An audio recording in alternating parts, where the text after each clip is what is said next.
आषाढी यात्रेचा 61 कोटीचा खर्च, 10 कोटींची औषधं खरेदी प्रकरण. जिल्हा परिषद सदस्य दादासाहेब लवटे यांनी भ्रष्टाचार आणला चव्हाट्यावर.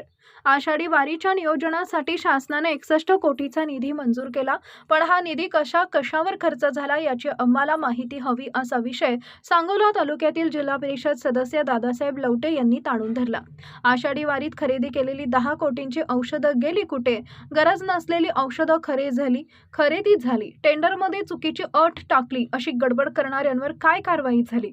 आदल्या दिवशी टेंडर मंजूर करून चष्मे वाटप किती झाले, या प्रश्नांची उत्तरं आम्हाला हवी आहेत, असा घणाघात करत आवाज उठवत सभागृह दणाणून सोडलं. यावर अध्यक्षांच्या परवानगीने CEO कुशल जैन यांनी उत्तर दिले.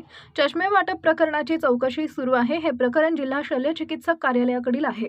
आषाढी वारी 3 जिल्ह्यांसाठी औषधाची खरेदी झाली आहे. आता उरलेली औषधं शासनाकडे परत पाठवायची आहेत, असं सांगितले.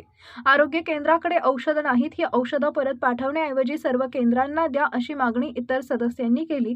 त्यावर CEO जैन यांनी मला शासनाची परवानगी घ्यावी लागेल, असं सांगितले. पहा काय घडलं आणि काय म्हणतात जिल्हा परिषद सदस्य दादासाहेब लवटे. आम्हाला प्रत्येक गोष्टीचं उत्तर पाहिजे आणि अधिकारी महोदय तुम्ही प्रशासन आमच्या विषयात बोलले, तुम्ही आमच्या विषय कुठे शिकले, आम्ही अनपढ खेळीची माणसं आहे, तर तुम्ही एखाद्या गोष्टीचं उत्तर दिलं पाहिजे. प्रत्येक गोष्टीला अध्यक्षाला जबाबदार धरायचं, तुम्ही अध्यक्षाकडे बघायचं आणि जे चुकीचं आहे.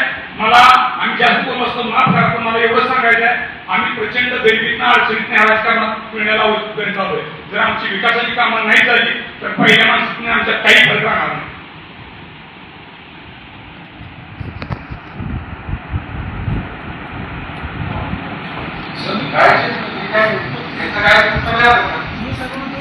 वारीविषयी कोणच काय बोलतो त्याच्या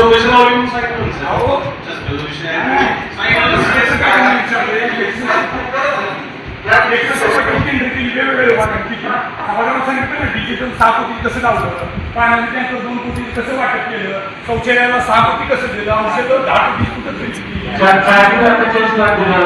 कुठं ठेवली कळलं पाहिजे ना सभागृहाला. मी एखाद्या स्वागत कामाला किती पैसे जास्त पाहिजे, तुला बजेट आहे ना, 6 कोटी 7 कोटी स्वागत कमी माझ्याकडे आहे ना सगळं. सगळ्या छापलेले काय न्यूजपेपर त्यांच्या कारवाई करा.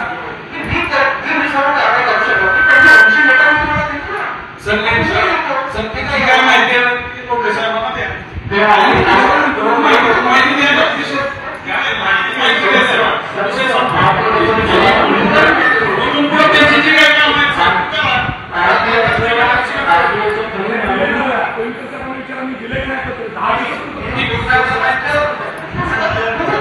पाठपुरावा करून सुद्धा उत्तर मिळत नाही, त्यासाठी आम्हाला ह्या गोष्टी विचाराव्या लागतात.